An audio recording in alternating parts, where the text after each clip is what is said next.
مان لینا بات، اطاعت کرنا، تسلیم کر لینا اسلام کے معنی۔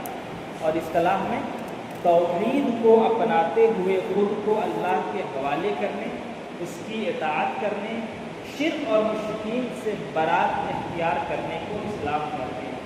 کہنے کہ توحید کو اپناتے ہوئے، توحید کا معنی بھی ہم لوگ پیچھے پڑھ چکے ہیں کہ اللہ تعالیٰ کو اس کے خصائص میں یعنی الوہیت میں، ربوبیت میں، اسماء و صفات میں ایک ماننا۔ ابھی تینوں چیزیں میں بتاؤں گا، ابھی بہت زیادہ کنفیوز ہونے کی ضرورت نہیں ہے۔ کہنے کہ توحید کو اپناتے ہوئے خود کو اللہ کے حوالے کر دینا، اس کی اطاعت کرنا۔ خود کو اللہ کے حوالے کرنے کا کیا مطلب ہے؟ کہ اس کی ہر بات مان لینا۔ اللہ تعالیٰ نے کہا کہ 5 وقت نماز پڑھنی ہے تو ہمیں 5 وقت نماز پڑھنی ہے، اس میں کسی قسم کی چوں چرا کی گنجائش نہیں ہے۔ اللہ تعالیٰ نے کہا کہ رمضان کے روزے تم پہ فرض ہیں تو 1 مہینے کا روزہ ہم کو رکھنا ہے۔ اللہ تعالیٰ نے کہا کہ تم کو زکوٰۃ دینا ہے تو تمہیں زکوٰۃ ادا کرنی ہے۔ اللہ تعالیٰ نے کہا کہ جھوٹ نہیں بولنا ہے تو جھوٹ نہیں بولنا ہے۔ اللہ تعالیٰ نے کہا کہ سود نہیں کھانا ہے تو سود نہیں کھانا ہے۔ یہ سب کیا ہے؟ اطاعت کرنا نا، اللہ تعالیٰ کے حوالے کر دینا خود کو، کہ اپنا کوئی ڈیسیجن نہ ہو کہ اللہ تیرا جو حکم ہے ہم اس کو مانیں گے بغیر کسی چیز طرح کی۔ ہم کو بات سمجھ میں آئے نہ آئے، ہم کو لگے کہ اس کو ماننے میں ہمارا نقصان ہو رہا تب بھی ہم مانیں گے، ہے نا۔ بہت سی باتیں ایسی جو لگتی ہیں کہ ظاہری ہمارا نقصان ہے نا۔ انسان اللہ تعالیٰ نے کہا کہ سود نہیں کھانا ہے، ظاہری تو بہت فائدے کی چیز ہے نا سود، کہ آپ فکس ڈپوزٹ کرتے ہیں بینک میں اور کھاتے رہیں انٹرسٹ، لیکن اللہ تعالیٰ نے کہا کہ نہیں کھانا ہے تو ہم کو نقصان سمجھ میں آ رہا تب بھی ہم نہیں کھا رہے ہیں۔ کیوں؟ کیونکہ ہم اللہ تعالیٰ کو مان رہے ہیں، خود کو اللہ کے حوالے کر دیا۔ یہی اسلام ہے نا کہ اللہ کا حکم آ جائے تو خود کو اس کے حوالے کر دو، پھر اپنی خواہشات، اپنی ترجیحات اور اپنی تعویلات اللہ تعالیٰ کے سامنے نہیں چلانی ہے کہ ایسے نہیں، تھوڑا سا ایسے ہوتا تو زیادہ اچھا ہوتا، تھوڑا سا یہ ہوتا تو زیادہ اچھا ہوتا۔ یہ نہیں، اسلام کا معنی ہی یہی ہے کہ توحید کے ساتھ خود کو اللہ کے حوالے کر دینا، اس کی اطاعت کرنے میں۔ شرک اور مشرکین، جو لوگ اللہ کے ساتھ شرک کرتے ہیں، شرک اور مشرکین دونوں سے برات اختیار کرنے کو اسلام کہتے ہیں۔ برات لے جاتے ہیں برات شادی میں؟ نہیں، وہ برات نہیں۔ برات کا مطلب یہ ہے کہ ان سے علیحدہ ہو جانا، ان سے خود کو الگ کر لینا، ٹھیک ہے نا۔ ایک تو اللہ تعالیٰ کی توحید کے ساتھ اس کی اطاعت کرنا ہے، اور جو لوگ شرک کرتے ہیں یا شرک سے خود کو الگ کر لینا ہے، یہ کیا ہے؟ اسلام ہے۔ بات سمجھ میں آئی؟ اسلام کا لغوی معنی کیا ہے؟ سر تسلیم خم کر لینا، اطاعت کرنا، بات ماننا، تسلیم کر لینا۔ اور لغت میں توحید کے ساتھ اللہ تعالیٰ، توحید کو اپناتے ہوئے خود کو اللہ کے حوالے کر دینا، اس کی اطاعت کرنا، شرک سے الگ کر لینا، الگ تھلگ ہو جانا شرک سے، یہ کیا ہے؟ اسلام ہے۔ دلیل کیا ہے؟ وَأُمِرْتُ أَنْ أُسْلِمَ لِرَبِّ الْعَالَمِينَ، اور مجھے حکم دیا گیا ہے کہ میں رب العالمین کا فرما بردار بن جاؤں۔ بات سمجھ میں آ گئی؟ اسلام کس کو کہتے ہیں؟ بات سمجھ میں آ گئی؟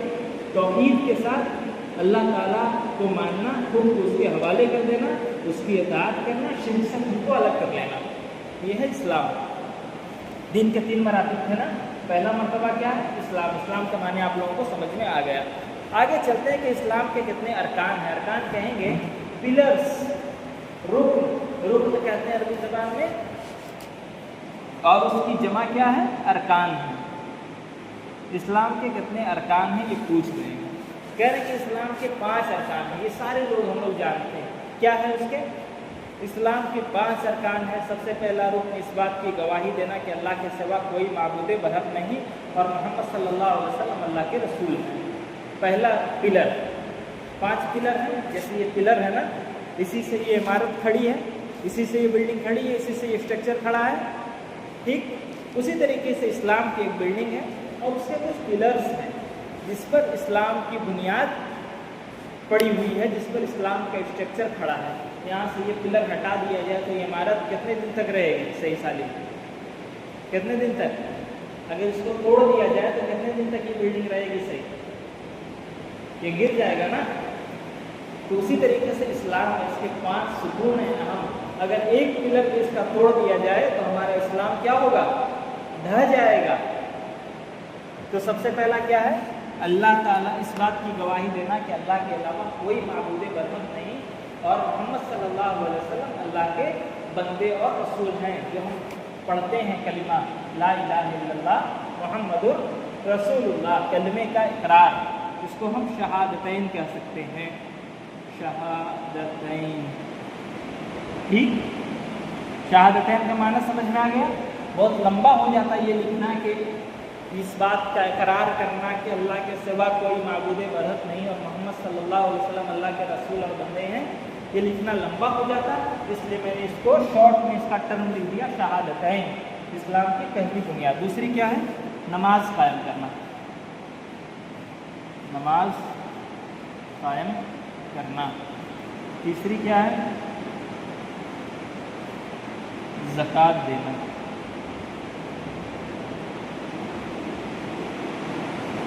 زکوٰۃ دینا. چوتھی کیا ہے؟ رمضان کے روزے رکھنا، ٹھیک. اور پانچویں کیا ہے؟ حج کرنا، اس کی استطاعت. تو یہ اسلام ہے اور یہ اسلام کے 5 ارکان ہیں. آپ کی آواز کٹ رہی ہے. میری آواز کٹ رہی ہے؟ صرف انہی کو کٹ رہی ہے، بقیہ لوگوں کو بھی کٹ رہی ہے؟ کوئی کنفرم کرتے ہیں؟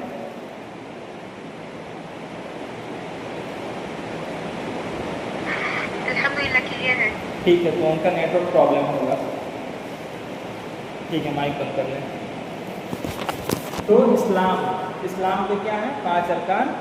کیا ہیں؟ شہادتین، اس بات کی گواہی دینا کہ اللہ تعالیٰ معبود برحق ہے اور محمد صلی اللہ علیہ وسلم اللہ کے رسول ہے. نماز قائم کرنا، زکوٰۃ دینا، رمضان کے روزے رکھنا اور جس کی استطاعت ہو حج کرنا. یہ سب کیا ہیں؟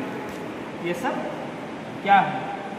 ظاہری اعمال ہے نا، جو نظر آنے والے اعمال ہوتے ہیں وہی ہے نا. یہ دیکھیں شہادتین، اسی کا حکم اللہ کے نبی صلی اللہ علیہ وسلم لے کر آئے. اس کی دلیل قرآن میں ملتی ہے. نماز قائم کرنا، زکوٰۃ دینا، اللہ تعالیٰ نے بے شمار مقامات پر قرآن کا اقیموا الصلاۃ وآتوا الزکاۃ، نماز قائم کرو اور زکوٰۃ دو. اسی طریقے سے رمضان کے روزے کا ذکر آیا تو اللہ تعالیٰ نے کہا کتب علیکم الصیام کما کتب علی الذین من قبلکم لعلکم تتقون، کہ تم پہ رمضان کے روزے فرض کیے گئے جس طرح پہلی امتوں پر فرض کیے گئے تھے تاکہ تم اللہ سے ڈرنے والے بن جاؤ. اسی طریقے سے حج کا حکم اللہ کے نبی صلی اللہ علیہ وسلم کی احادیث میں ملتا ہے. یہ سب کہاں سے، اس کے سورسز کیا ہیں؟ جو بھی ہم پڑھ رہے ہیں اس کی دلیل ان کو قرآن میں اور حدیث میں ملتی ہے. ہم لوگوں نے پڑھا نا عقیدے کا سورس کیا ہے؟ قرآن اور حدیث. تو ہم جو چیز بھی پڑھیں گے اس کی دلیل ہم کو قرآن اور حدیث میں مل جائے گی. ایک دلچسپ بات بتاتا ہوں. شہادتین، اللہ تعالیٰ کو ایک ماننا اور نبی صلی اللہ علیہ وسلم کو نبی ماننا، یہ تو زبان سے کہنے والی چیز ہے. لوگ کہہ دیں گے نماز قائم کرنا، زکوٰۃ دینا، یہ بھی بدنی عبادت ہے، لوگ نماز قائم کر لیں گے. پیسہ ہے، زکوٰۃ بھی دے دیں گے. اب دیکھیں ان چیزوں کا جب اللہ تعالیٰ نے حکم دیا نا تو مطلقاً حکم دیا کہ نماز قائم کرو، زکوٰۃ دو. لیکن رمضان کے روزوں کا جب ذکر آیا نا تو اللہ تعالیٰ نے کہا کہ تم پہ روزے فرض کیے میں نے جس طرح تم سے پہلی امتوں پر میں نے فرض کیا تھا تاکہ تم اللہ تعالیٰ سے ڈرنے والے بن جاؤ. جب ہم روزے رکھتے ہیں نا تو آپ دیکھیں گے جو ہمارے ساتھ اٹھنے بیٹھنے والے غیر مسلم ہیں وہ لوگ بڑا تعجب کا اظہار کرتے ہیں. صبح سے شام تک کچھ نہیں کھاتے، وہ بولتے ہیں نا پانی بھی نہیں پیتے ہو. اور ہمارے یہاں کے چھوٹے چھوٹے بچے بھی رکھ لیتے ہیں روزہ، 8 سال 9 سال کے بچے بھی روزہ رکھ لیتے ہیں. تو وہ لوگ کیا کرتے ہیں؟ تعجب کا اظہار کرتے ہیں. کچھ نہیں، پانی بھی نہیں، پورا دن. ہاں پورا دن پانی بھی نہیں. تو یہ ایک ایسا امر ہے کہ ایسا کام ہم لوگ کرتے ہیں اس لیے آسان لگتا ہے نا. جس زمانے میں اللہ کے نبی صلی اللہ علیہ وسلم کو اللہ تعالیٰ حکم دے رہا تھا اس وقت بھی یہ چیز بالکل نہیں ہوگی نا. ہم لوگ کرتے کرتے آ رہے ہیں تب تو مزہ آ رہا ہے. جس زمانے میں حکم ملا ہے اس زمانے میں تو یہ چیز نہیں ہوگی کہ دن بھر بھوکے رہنا ہے، کچھ نہیں کھانا ہے، پانی بھی نہیں پینا ہے، لگتا ہوگا نا. تو اللہ تعالیٰ نے جب اس کا حکم دیا نا تو ہم کو دو چیزیں بتائیں. کہا کہ تم پہ روزے فرض کیے میں نے، یہ مت سوچو کہ تم پہ صرف فرض کیا ہے، تم سے پہلے لوگوں پر بھی میں نے یہ فرض کیا تھا۔ بات سمجھ میں آ رہی ہے؟ اللہ تعالیٰ تسلی دے رہا ہے کہ یہ کوئی بہت مشکل کام نہیں، تم کو لگ رہا ہوگا مشکل نا، یہ مشکل ہے نہیں۔ کیوں؟ کیونکہ تم سے پہلے لوگ بھی یہ کر کے گزرے ہیں۔ کوئی نیا کام ہوتا ہے، انسان کرتا ہے تو تھوڑا تھوڑا مشکل لگتا ہے، لیکن جب اللہ تعالیٰ نے بتا دیا کہ ہم نے تم پہ اسے فرض کی جیسے سابقہ امتوں پر، پہلی امتوں پر بھی فرض کیا تھا، اللہ تعالیٰ جب ایسے بول دیا اس کا مطلب کیا ہوا کہ تم پہلے تو اس نام نہیں ہو جس کو کہا گیا ہے صبح سے شام تک بھوکے رہو۔ تم سے پہلے جو امتیں گزری ہیں ان میں بھی روزے ہم نے فرض کیے تھے، اس لیے یہ آسان چیز ہے۔ بات سمجھ میں آ گئی؟ اسلام سمجھ میں آ گیا، اسلام کی بنیادیں سمجھ میں آ گئی۔ آگے چلتے ہیں، اس کی دلیل کیا ہے؟ دلیل یہ ہے بنی الاسلام علی خمس شہادت اللہ الہ الا اللہ وان محمد رسول اللہ واقام الصلاۃ وایتاء الزکاۃ وحج البیت وصوم رمضان۔ اس کو یاد کر لیجیے گا، اس کو لگا لیجیے نشان۔ تھوڑا سا لمبا ہے لیکن آسان ہے، کوئی مشکل نہیں ہے، اور یہ اہم چیز ہے ایک۔ اس کو فیل ان دا بلینکس میں آ سکتا ہے، اس کا ترجمہ آ سکتا ہے، پورا لکھنے کو نہیں آئے گا، ضروری نہیں ہے، لیکن اتنا یاد رہے کہ آپ ترتیب سے یاد رکھ سکتے ہوں، اور کہیں پر ایسا سوال آئے تو آپ اس کو مکمل کر سکتے ہیں، تو اس کو نشان لگا لیجیے۔ اللہ کے نبی صلی اللہ علیہ وسلم سوال کہ اسلام کی سوال نمبر 9 کا جو دلیل ہے وہ یاد کرنا ہے کیا؟ ہم یہاں پہ کلاس کے دوران بتا رہے ہیں جو دلیلیں، بس وہی چیزیں یاد کرنی ہے۔ اس کے علاوہ کسی کا کوئی شک اور شبہ ہو تو وہ پرسنل پہ ہم سے پوچھ لینا۔ ابھی سوال جواب کریں گے تو بہت لیٹ ہو جائے گا، ہم لوگ یہاں پڑھنے آئے ہیں۔ جس کا کوئی ڈاؤٹ ہو، سوال ہو، گروپ میں نمبر ہے، آپ پرسنل پہ ہم کو میسج کریں، انشاءاللہ آپ جواب دے دیں گے۔ اور کوئی ڈاؤٹ نہ ہو، اسی لیے تو ہم لوگ یہ کلاس کنڈکٹ کر رہے ہیں نا، کہ کوئی ڈاؤٹ نہ ہو۔ اس کے باوجود کوئی ڈاؤٹ رہ جائے تو ہم لوگ اس کے لیے ہیں، بتائیں گے انشاءاللہ۔ تو کیا ہے؟ اسلام کی بنیاد 5 چیزوں پر ہے۔ اس بات کی گواہی دینا کہ اللہ کے سوا کوئی معبود برحق نہیں، اور محمد صلی اللہ علیہ وسلم اس کے رسول ہیں۔ نماز قائم کرنا، زکوٰۃ دینا، دیکھیں یہاں پہ ترتیب تھوڑی سی بدلی ہوئی ہے، حج کرنا اور رمضان کے روزے رکھنا۔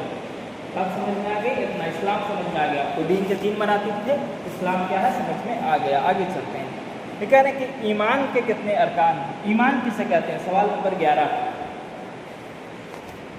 لغت میں کسی چیز کے اقرار کرنے اور اسے سچ ماننے کو ایمان کہتے ہیں۔ لغت جب کہتے ہیں تو اس کا کیا معنی ہوتا ہے؟ ڈکشنری میں اس کا لنگوسٹک معنی ایمان کا کیا ہے؟